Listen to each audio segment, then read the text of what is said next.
just preparing. It says we are live on YouTube. So hopefully that's the case. I'm just going to say today's date just to give it another second of July 22nd, 2026 at 3:04 p.m. Central. That way it gives it time. So we are definitely live by now. And so I am so excited you're here. If you're new to the show, my name's Sam. I teach client retention and a way to keep your best clients, team, vendor partners, everybody in your world longer and get you more referrals. And I do it in a way that most people don't even understand or have seen before.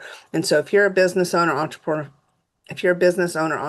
founder, you are in the right spot today. And I am so excited to have my friend Lois on. We had some technical difficulties with getting her scheduled because my email was being cranky, but I'm so glad that we got you here, and I'm excited to introduce you to my community and just see where our conversation goes. So introduce yourself, say who you are, where you're at in the world, and we'll just go from there. Okay.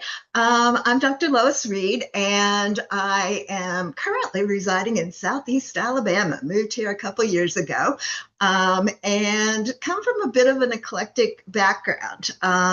My degree is in adult education and leadership. And I worked as a college administrator and an adjunct faculty member for about 20 years, and then thought I was going to transition into coaching and did coach training, and discovered when I started to go out and set up my business that gee, I don't know what I need to know about marketing to make this really work as many others. And this was in the early days of coaching, and they weren't teaching that at all in a coaching program. And so I needed to teach myself the skills about marketing and sales and getting a business going and everything. And in that process, I really discovered that I enjoyed that part of the business.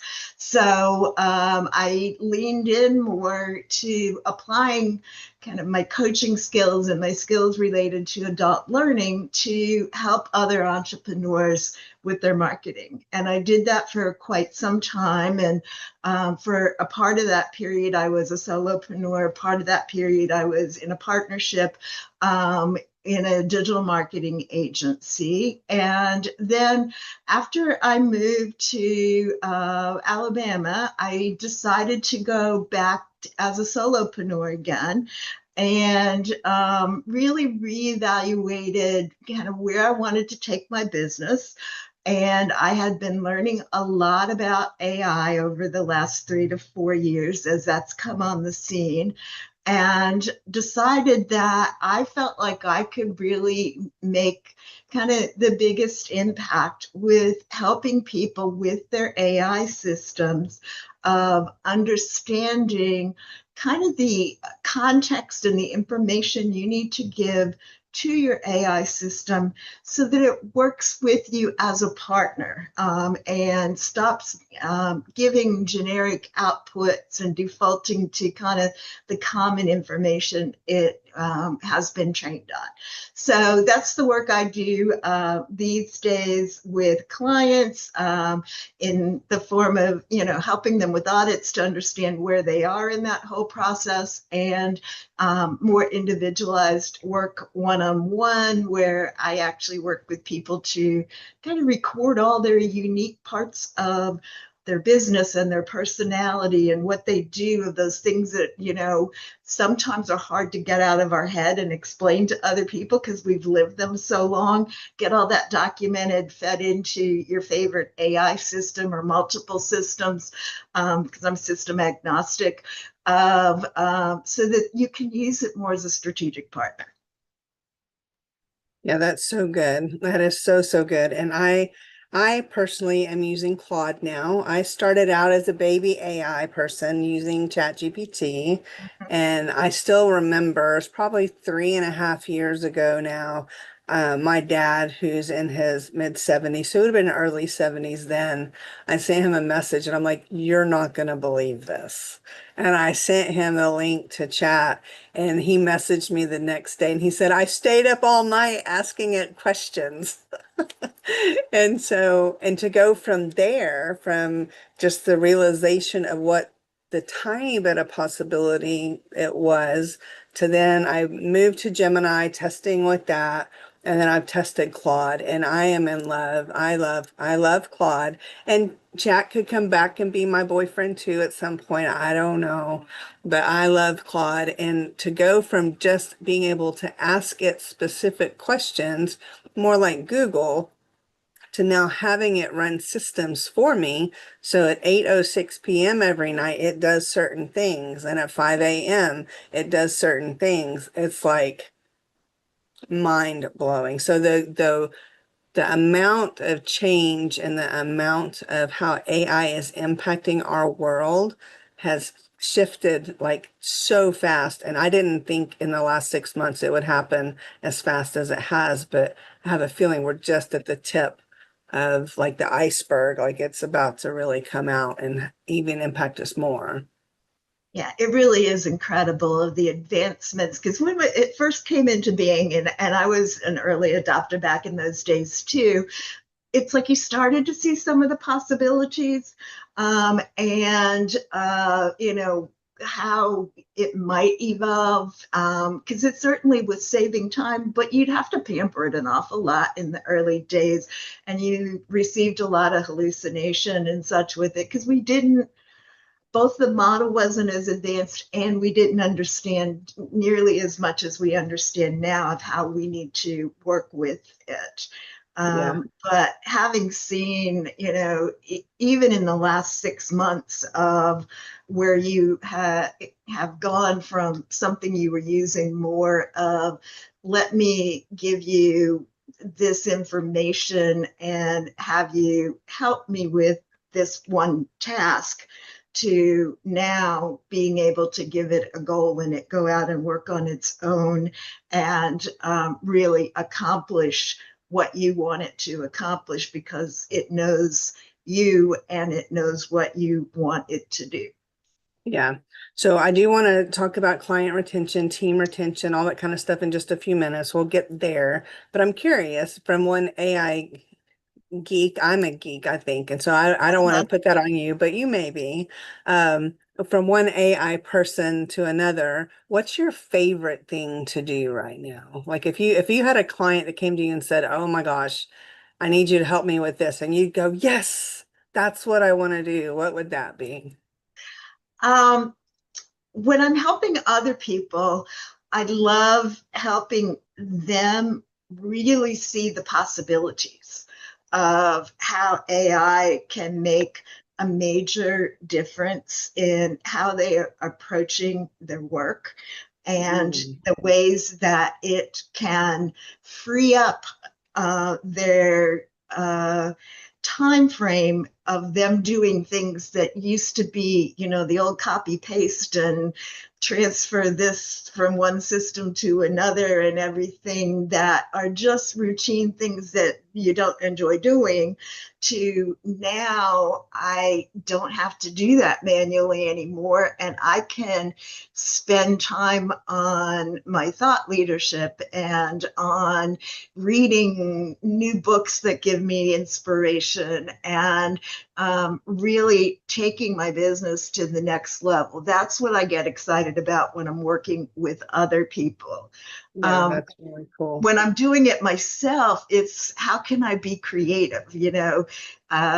Is there an app that comes to mind that I can now go and vibe code that's going to be of help to my audience?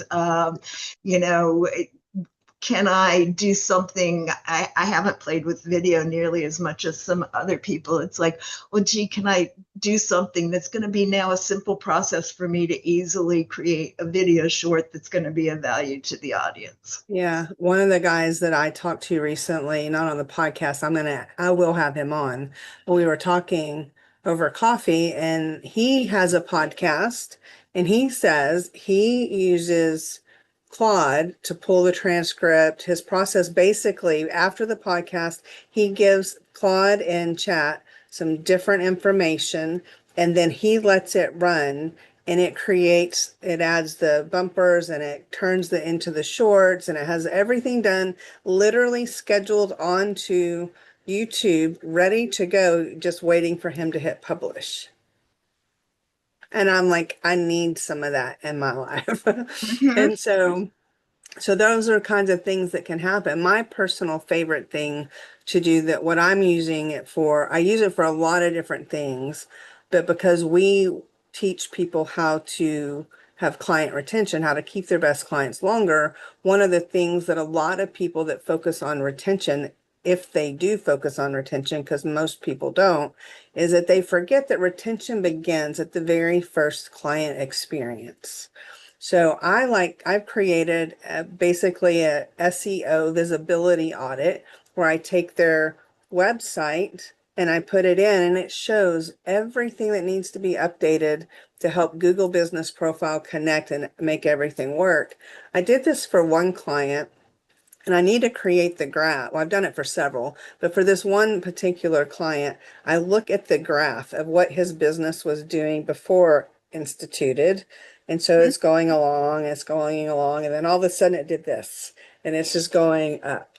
And I'm like, that's really cool, because then if they have more clients coming in, then we're going to actually be able to implement the retention on the back end, right? Because it's all tied together.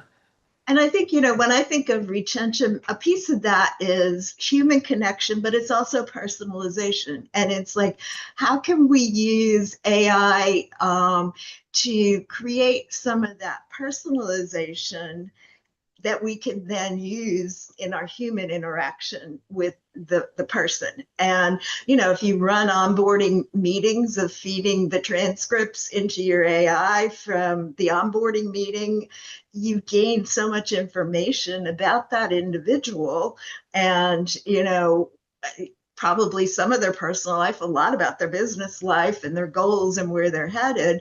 And not only can you turn that into a brief that you pull up quickly before the next time you may have a meeting with them, but you can also, if you're running any kind of course or series of workshops or anything along those lines, you can tailor what you're recommending to them based on what their individualized goals are and what they're trying to achieve. Yeah, that's so good. So you mentioned one of my favorite things, and it's the first part of our system. It's onboarding properly. Because when you Mhm. onboard properly, you gather all the data you'll ever need to know for the retention program for the rest of the time. And so what that looks like is using that information. You're just talking about taking that transcript and having the information in a form that you can use. I take it one step further and I ask them to fill out a quick form to where I ask for some specific things. And so you mentioned personalization, which is huge. And to where if I'm trying to think of an example. So one of the programs that I actually use that sends out different cards, it's not send out cards, but it's one of them. And you can actually I could send a card to everybody in my database that had their name on the front of it. That's pretty common now, right? And so it feels like it was personal, but it wasn't. One of the things that we do is we know that we want to celebrate our client's business anniversary because nobody does that. The only way I know that my business anniversary is happening because all my annual renewals start over because it starts in April, right? And so we want to celebrate our client's business anniversary. So I look ahead for the quarter and know whose business anniversaries are coming up, and I pick something specific for them. And then I have somebody else on my team actually make sure the order happens and that kind of thing. Because you're totally right that just sending something or doing something that's not heartfelt, that's not truly for them, people will know that very quickly. And I think too, often for people who have membership programs, you typically know a place in your business where the membership is a natural point where people start to drop off. And Mhm. there's often signals a month to, 6 weeks prior to that. And if you learn what those signals are through working with your AI system, that then becomes a primary time of like, gee, this would be a great time for me to outreach to somebody, check in with them about how things are going, how I can assist them more with accomplishing such Yeah, and so such in their use your membership. last year's data of Mhm. everybody that started, and then these are their churn dates of when they left, and then you can start to identify that. And that would have taken, like if we tried to manually do that, that's Uh-uh. why it hasn't been done. That Right. look that you just gave of no. And so now we just put that data, a spreadsheet or whatever, into the AI system and say, help me understand where my churn is happening so I can implement a step before that happens. Mhm. Right. And so, yeah, that's something I hadn't thought to do. So thank you. You're welcome. That's a really good, it's a really good one. And so with our clients, like I know the data because I've done it for 7 years now. And so for our clients particularly, I know if I can get them to 100 days and we've done what we said we were going to do and we built trust, they're not going to leave us unless something changes in their business. But not everybody else is that cut and dry. Right. Right. Especially if it's an online course or a membership or something like that.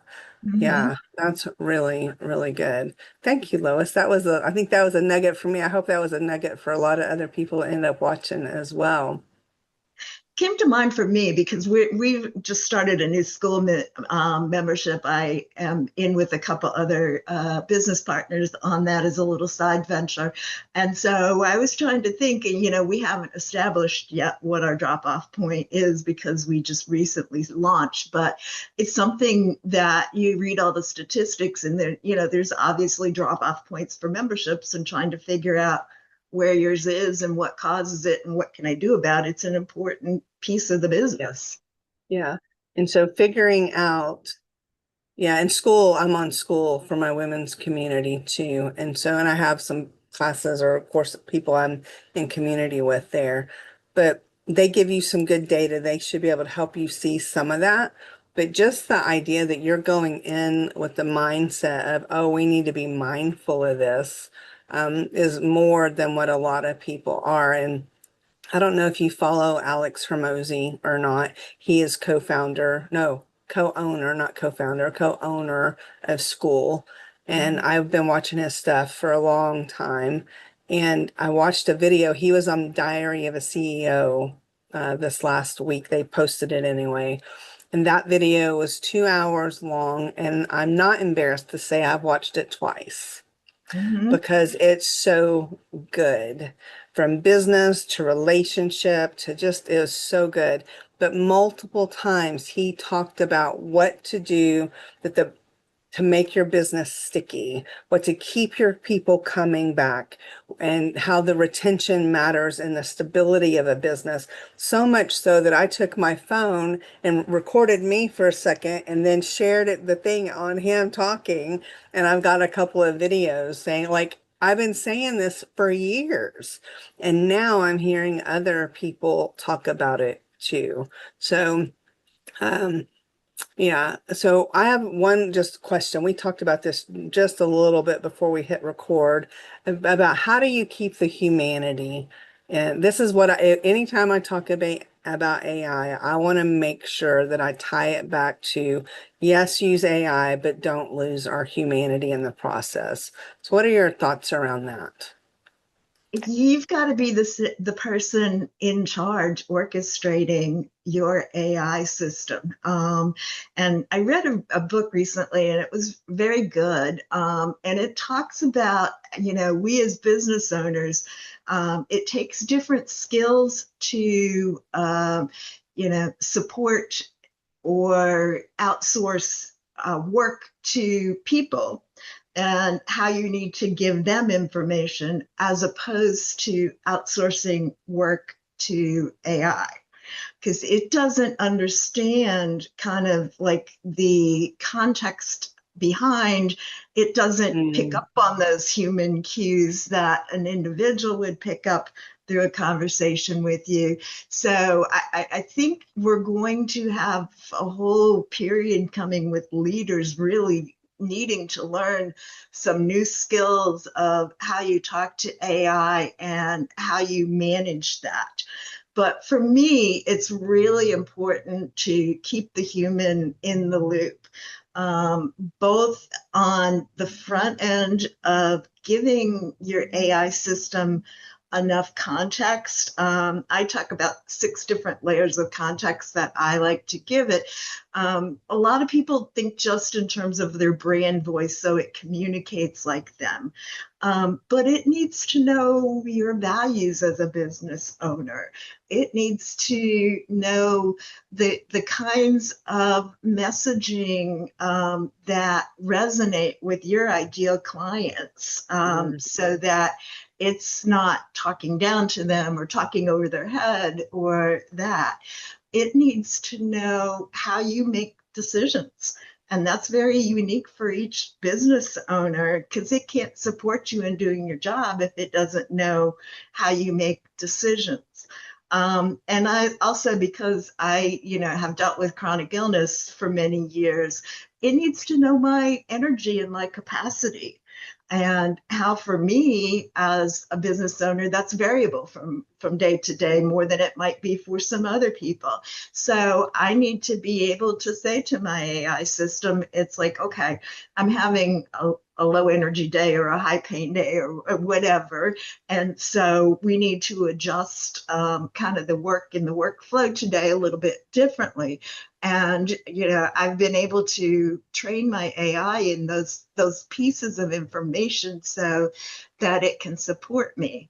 And on the kind of the output end of that, of staying very aware of the output that you are receiving from AI, because particularly when you're first starting to work with it, AI models are very appeasing. Oh, And yes. I have to actually say, if you tell me this is great without pushing back at all, I'm not going to listen to you. right. And so and that's part of what I was getting at when I said, you need to train your AI system how to work with you, how much it should push back. Do you want to hear, 10 options and you make the decision? Do you want it to give you 3 and not recommend anything? All of those components start to work for a good working relationship with your AI system, but you need to be the person that is in charge and directing I how it. typically ask, I tell mine, I want to know the blind spots. What am I not thinking about? If I Mhm. do this, what are some of the like the outcomes that could happen that I'm not expecting? And then it just helps me really think through the process. I have a very strategic brain, and I see that somebody says they want this, and so I know every little step to get them there, but it's Mhm. the steps in my brain, and you may not see those same steps. And so I typically have a thought and I can process it really quickly and be like, oh, this is what we do all the way through. And it's usually pretty close, but there could be a better way to do it, right? Yeah, and I think really looking at each kind of response that it gives you through very curious open eyes and saying, okay, does this fit? Does this not fit? Is it lacking information that it should have? Do I need to follow this up with another question so that you are not blindly accepting or defaulting of like this is good enough type thing, that uh, you're using it as a partner and a thinking partner makes a big difference. Yeah. Um, Good. So I was finally, after I've been in business since 2019, we made the pivot to focusing on retention and client care about 18 months ago. And I finally, by using AI, came up with my niche, who my audience is. And I've tried because I have my business, I have my women's community, which is my heart. I have where I give back, and I have a creative side where I make notepads and cards and things. Mhm. And like if somebody watches me online, they're gonna think, is she like schizophrenic? I mean, like, is there a like, what is she up to today? I don't know. And so I said, I really, really need some help to understand if I just tell my story, I connect with people, and I show up as a true version of me, not trying to be somebody I'm not, who would I ideally be able to connect with best? And they said local female-owned service businesses. And I'm like, that feels right. People Mhm. in the local community, which gets me out to where I have real connections with humans, with people. They're female based, so that they're heart driven a lot more typically than the guys. Not that the guys aren't, right? But they would probably then also be interested in some of the creative things. And if they're local, I'm building out, my husband's helping me, we're almost done building on a hammock circle in our backyard so we can Oh, have women come over and hang out, right? So it fits everything. And the only rule of hammock time is there's no work allowed. We're just going to hang out as women. And so, but I've literally been trying to figure out who I should be directing all my content to for 18 months. And because I was able to have that real conversation and I hadn't been doing this until recently. I had been typing everything, but I'm actually just voice talking, yeah. and I just do that, and it'll say, well, that's the clearest time like you've tried saying this 12 other times, but that was it. And I'm like, yeah, I felt that. And so, um, knowing who you're marketing to. If you're watching this and you're like, well, I serve everybody. No, you don't. And No. it's amazing how much AI can help with that because we as entrepreneurs often have many eclectic interests. And one of the people I was working with has done so many things, and she was really hesitant to narrow things down because it felt like giving up something. Right. And Yeah. I It's like said, they say do one thing, and I'm like, well, one thing is I'm me. That's and all. she's like, That's I my can't, one she's thing. like, I can't, I don't want to like, and I'm like, just tell it like all your skills, all your interests, things you love doing, and things that you hate doing and you don't want any part of, and such, and see what it gives you. And she was amazed of how it started putting things together that in her mind she had never put together before.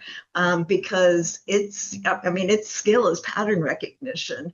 On the back end is how the large language models operate. So it can see often better than we can some of those aspects of like, how do I 100%. combine these things?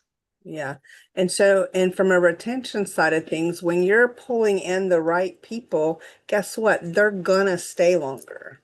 If Mm-hmm. you're force fitting something, if you're trying to put, like you're trying to say, put a square peg in a round hole or whatever it is, and it's just not meant, they're not meant to be your client, but you're like, I can serve them. I had an example. We have our favorite local restaurant here, and it's a Mexican place. The owner is amazing. We love her. And I went out the last time we were there a couple of weeks ago. She was talking about struggling with her social media. And I told her, well, we can help with that. But I'm literally pivoting from, I literally have said, I have become a social media company and I don't want to do that. So I had to send her a message and said, look, I can help you find somebody, but it's not going to be me. I could do it and I could do it well and I could take her money and she would be happy.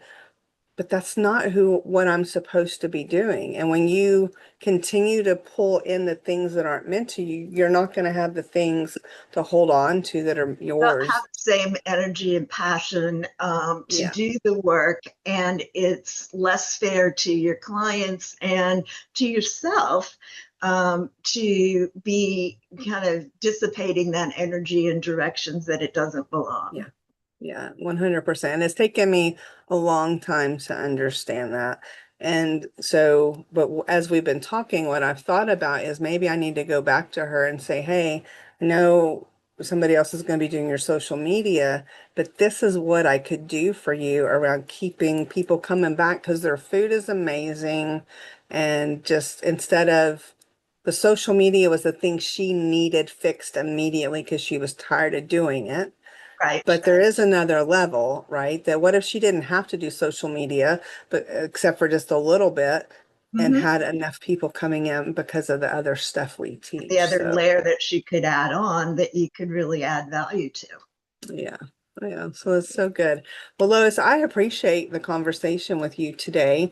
Do you have any kind of closing thoughts or anything you'd like to share? Also, share if you're ready to share the information for your school community or the best way for people to get connected with you. And I'll make sure all those things are around the video. Probably in terms of retention, just explore is what I would say to people.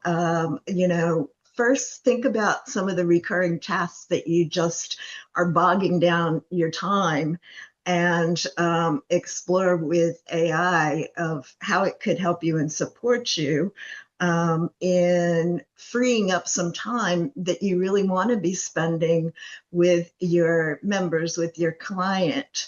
That would be kind of the first tier. And then the second tier, it's like, well, how can you help me personalize my relationship with my individuals so that they feel like I recognize and see them and want to support them and keep that humanistic approach in working with them. And there's ways that AI can do that, whether it's recognizing anniversaries, whether it's sequencing things in a way that matters, whether it is pulling, client briefs if you meet with them like once a month or once every quarter or whatever. So that would be some starting points that I would think about relating to retention. In terms of me, the easiest way to probably reach me is on LinkedIn. And it's simple. It's linkedin.com/in, and then my first and last name, which is LOISREID. And our school community is called AI Genius Kit. We are in still a founders launch period with that. And what we do there is provide people with GPTs and skills so that a lot of things that you might be trying to do in terms of getting help writing emails or planning social content or such, we've built in a lot of that information into the tool. So it will ask you questions and then help you produce what you're looking to produce. And And is then, as I that a said, free or a paid community? it's a paid community. It's currently at $27 a month at launch price. Yeah. And so, we'd love to have people join us with that. And my other work, if that's of interest to somebody, reach out to me on LinkedIn. I'd be happy to just have an exploration conversation. Yeah, that sounds good. Well, I appreciate you so much. And I'm very